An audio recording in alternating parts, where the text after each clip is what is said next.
사도신경하심으로 신앙 고백하겠습니다.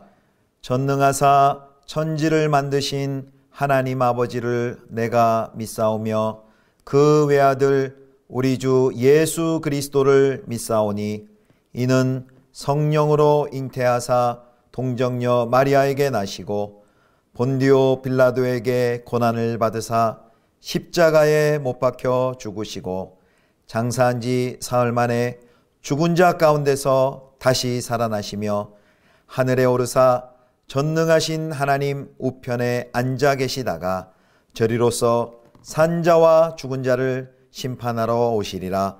성령을 믿사오며 거룩한 공예와 성도가 서로 교통하는 것과 죄를 사하여 주시는 것과 몸이 다시 사는 것과 영원히 사는 것을 믿사옵나이다. 아멘.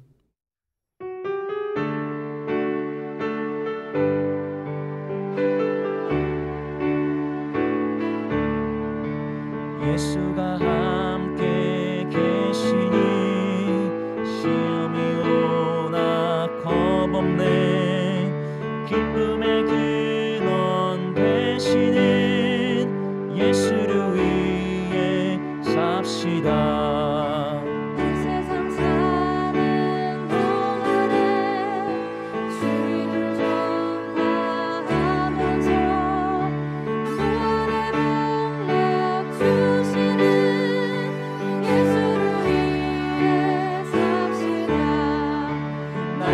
주를 섬기며 언제나 주를 기리고 그 사랑 안에 살면서 딴 길로 가지 맙시다.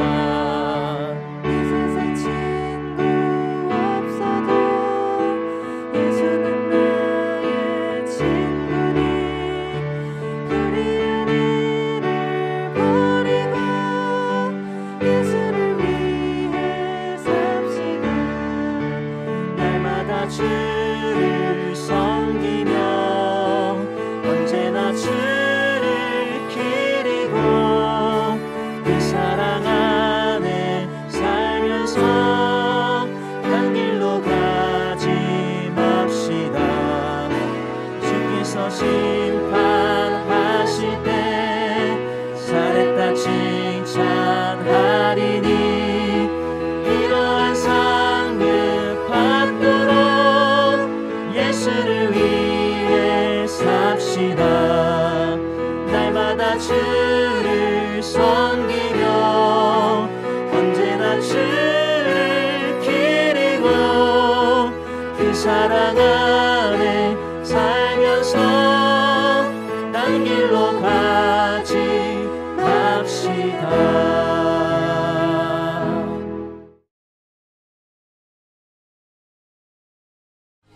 그러므로 생각하라.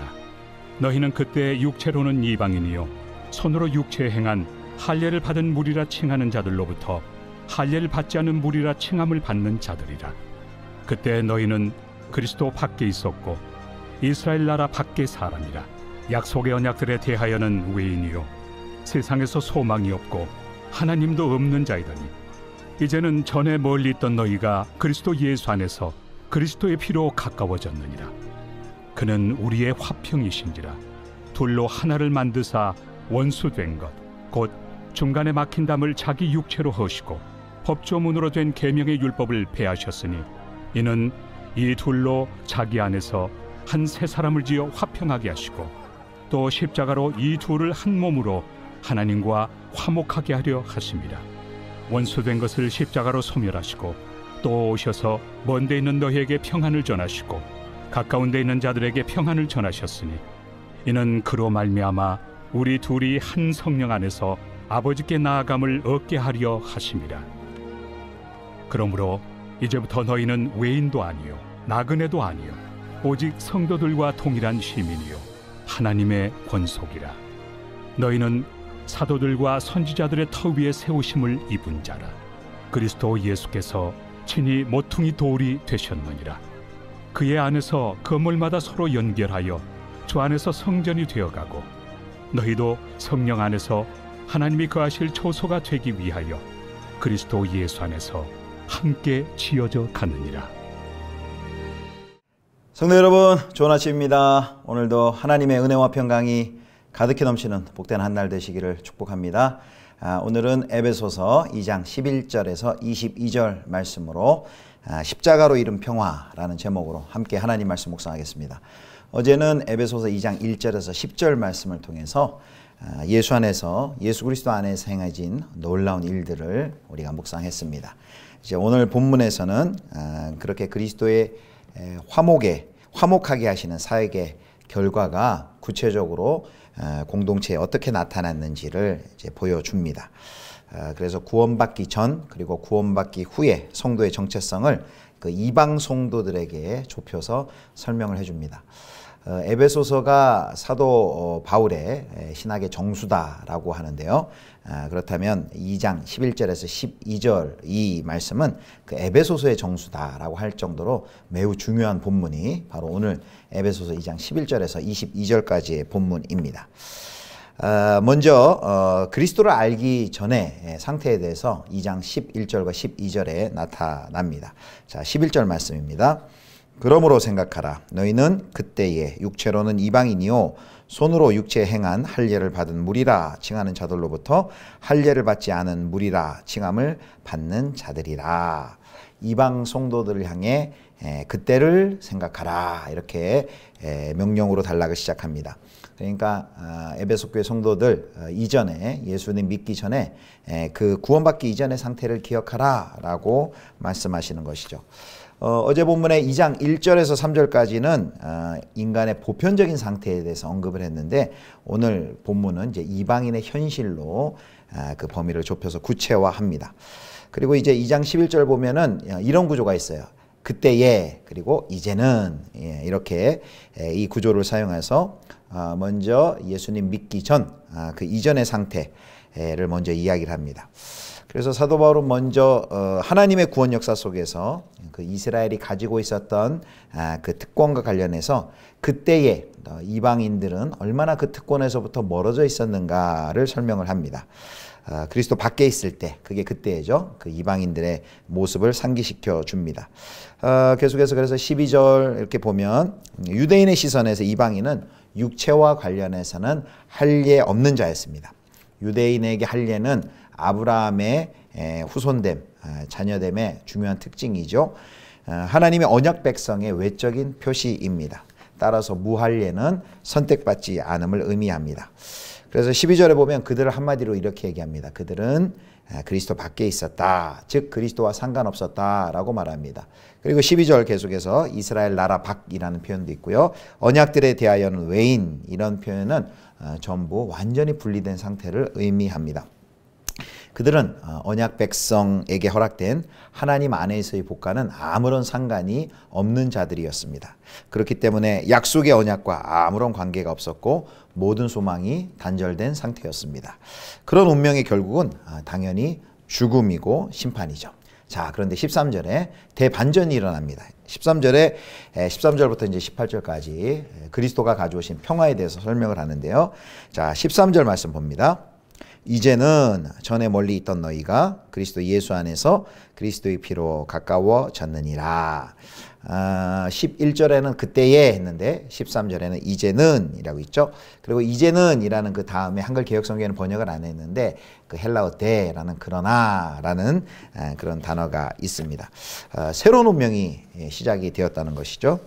그래서 바울은 이방인들이 경험한 그 하나님의 구원을 다차원적으로 묘사를 합니다. 시간의 차원에서는 방금 살펴본 것처럼 그때에 이제는 이렇게 설명을 하고요. 그리고 이제 주권의 차원에서는 예수 밖, 예수 안 이렇게 설명을 합니다.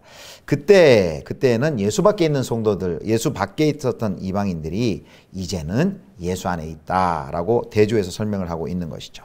이방 성도들이 예수 안에서 가까워졌다라는 표현을 방금 우리가 읽은 13절에 있습니다. 그리스도 예수 안에서 그리스도의 피로 가까워졌느니라. 자, 그렇다면 가까워졌다는 의미가 무엇일까요? 바울은 이제 성도의 구원을 묘사하는데 특별히 지금부터 그리스도께서 하신 일에 집중하여 설명합니다.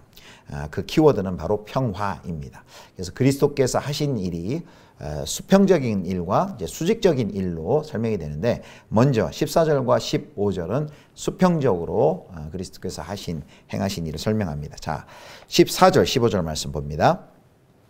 그는 우리의 화평이신지라 둘로 하나를 만드사 원수된 것 곧 중간에 막힌 담을 자기 육체로 하시고, 15절 법조문으로 된 계명의 율법을 폐하셨으니 이는 이 둘로 자기 안에서 한 세 사람을 지어 화평하게 하시고, 여기 그는 우리의 화평이신지라, 이 화평이라고 번역한 이 에이레네라는 헬라어는 새 번역이나 공동 번역에는 평화로 번역했습니다. 그래서 그리스도는 우리의 평화이십니다, 이렇게 번역을 했습니다. 원수된 것, 중간에 막힌 담, 막힌 담은 바로 유대인과 이방인과의 상태가 어떤 관계였고 어떤 상태였는지를 극명하게 설명해 줍니다. 율법으로 규정된 유대인과 그리고 이방인의 구별로 이런 적대감이 그 안에 그 사이 둘 사이에 있었다는 것이죠. 예수님께서 율법을 자기의 육체로 폐하시는 방법을 통해 그 적대감을, 그 담을 무너뜨리셨습니다. 이렇게 하신 목적이 무엇입니까? 15절에 보니까 이는 이 둘로 자기 안에서 한 세 사람을 지어 화평하게 하시고 라고 말합니다. 자기 안에서 자기 안에서 한 세 사람을 지어서 화평하게 하는 것이 바로 예수 그리스도의 하신 일의 목적입니다. 그래서 이제 바울은 그리스도 안에서 그 이방인이 경험한 그 구체적 구원의 지배적 개념이 평화라는 것을 강조합니다. 그 당시 로마는 이제 팍스 로마나 라틴어인데요, 로마의 평화라는 뜻인데, 그 당시 로마가 지배하는 세계에서 힘과 무력으로 보장되는 그 평화를 강조하는 그때에 바로 예수 그리스도의 평화를 대조적인 개념으로 말씀하고 있는 것이죠. 이스라엘에게 메시아의 구원은 회복의 초점이 맞춰져 있다면, 이제 이방인들에게 구원은 바로 분리해서 연합을, 그리고 단절해서 연결을, 그리고 적대감에서 평화를 맛보는 것으로 구체화가 됩니다.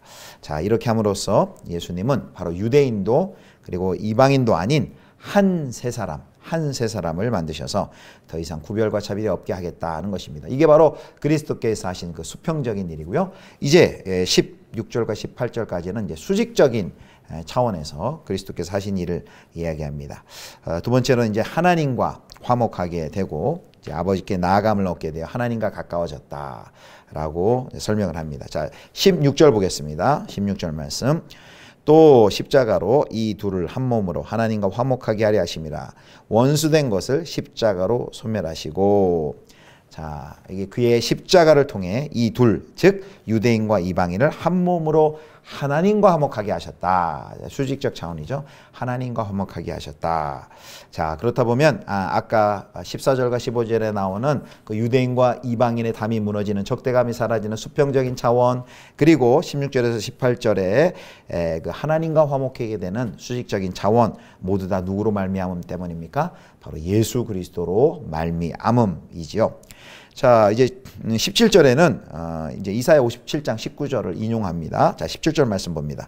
또 오셔서 먼데 있는 너희에게 평안을 전하시고 가까운 데 있는 자들에게 평안을 전하셨으니, 바로 여기 먼데 있는 너희, 가까운 데 있는 자들에게 평화가 전하여졌다라고 말을 합니다.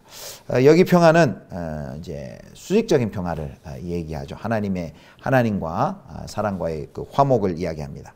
자, 14절과 15절에서는 수평적인 관계에 있어서 원수되었던 자들을 평화하게 하셨다면, 바로 16절과 17절에서는 수직적인 관계에서 원수되었던 관계를 평화하게 하셨습니다. 자, 그리고 이제 18절이 결론입니다. 18절. 이는 그로 말미암아 우리 둘이 한 성령 안에서 아버지께 나아감을 얻게 하려 하심이라. 아멘. 자, 우리의 평화이신 예수 그리스도께서 하신 일을 요약하고 있습니다. 바로 그리스도를 통하여 이방인과 유대인, 우리 모두가 한 성령 안에서 아버지께 나아가게 되었다라고 말씀하십니다. 그리스도 안에서는 유대인도, 그리스도 안에서는 이방인도 따로 없습니다. 남자와 여자, 주인과 종, 또 부자와 가난한 자를 나눌 어떤 벽도 존재하지 않습니다. 그래서 사도 바울에게 있어서 교회는 바로 예수님이 가져오신 그 평화로 말미암아 만들어진 유대인과 또 이방인의 구별이 없는 새로운 존재, 바로 한 세 사람 그리고 한 몸이었습니다. 사랑하는 성도 여러분, 말씀을 맺겠습니다. 평화는 허무는 일과 그리고 세우는 일이 함께 일어납니다. 허무는 일과 세우는 일을 이 평화가 함께 합니다. 하나님과 사람 사이에 화해를 이루시고 또 사람과 사람 사이에 평화를 이루시죠. 그래서 차별, 또 배제, 소외, 적대감을 다 하나님께서는 허무셨습니다. 그리고 허무는 일과 더불어 세우는 일을 하십니다. 그리스도 안에서 한 하나님을 섬기는 한 세 사람 그리고 한 몸으로 세우십니다. 바로 예수 그리스도께서 우리에게 하신 일이 바로 이와 같은 일입니다. 그리스도께서는 수평적으로 사람과 사람 사이에 담을 하시고 수평적으로 그 모든 사람들을 하나님과 화해케 하는 그리스도의 평화를 이루셨습니다. 그래서 우리는 바로 이 예수 그리스도를 쫓아서 평화를 심는 사람들이 되어야만 합니다. 갈등하고 반목하고 있는 사람들 사이에 그리고 하나님과 원수 관계에 있는 사람들 가운데 나아가 이 그리스도께서 먼저 우리에게 주신 평화를 우리는 전해야 될 평화의 사람들입니다. 저와 여러분이 우리 예수비전교회가 평화의 사람 되어서 그리스도께서 우리에게 주신 이 평화, 샬롬을 세상에 전하는, 증거하는 이 귀한 사명 잘 감당하실 수 있기를 주님의 이름으로 축원합니다. 기도하겠습니다. 하나님 아버지, 주님이 평화가 되어서 이 땅에 오시어 사람과 사람 사이에 막힌 담을 허시고 또 하나님과 우리 사이에 막힌 담을 허시어 한 세 사람 또 한 몸 삼아주신 은혜를 감사합니다. 이제 그 그리스도의 평화를 경험한 또 그 은혜로 구원받은 저희들 평화의 사람 되어서 갈등과 배제와 소외와 적대감 가득한 이 세상 가운데 들어가 이 하나님의 샬롬 그리스도의 평화를 증거하는 하나님의 백성들 다 되게 하여 주옵소서. 우리 구주 예수 그리스도의 이름으로 기도드립니다. 아멘. 하늘에 계신 우리 아버지여, 이름이 거룩히 여김을 받으시오며 나라의 임하옵시며 뜻이 하늘에서 이룬 것 같이 땅에서도 이루어지이다. 오늘날 우리에게 일용할 양식을 주옵시고 우리가 우리에게 죄 지은 자를 사하여 준 것 같이 우리 죄를 사하여 주옵시고 우리를 시험에 들게 하지 마옵시고 다만 악에서 구하옵소서. 대개 나라와 권세와 영광이 아버지께 영원히 있사옵나이다. 아멘.